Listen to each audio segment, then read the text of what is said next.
আওয়ামী লীগ নেতাদের অবৈধ কর্মকাণ্ডের হাল ধরেছেন বিএনপি। ১৭ বছর ধরে করা আওয়ামী লীগের নেতাদের কর্মকাণ্ডের হাল ধরেছেন বিএনপি নেতারা। যেখানে অতীতে আওয়ামী লীগের নেতারা যে অবৈধ কাজ করেছে, এখন বিএনপি নেতারা সে অবৈধ কাজের নেতৃত্ব দিচ্ছে।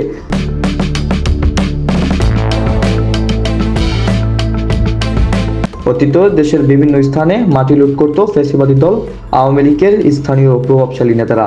এখন করছেন বিএনপির স্থানীয় নেতারা। আওয়ামী লীগ সরকারের আমলে স্থানীয় নেতাদের অবৈধ সমস্ত উপার্জিত টাকার অংশ যেত স্থানীয় সংসদ সদস্য ও উপজেলা আওয়ামী লীগের সভাপতি, সাধারণ সম্পাদকের হাতে। এখন যায় বিএনপির বড় বড় রাঘব বোয়ালদের পকেটে।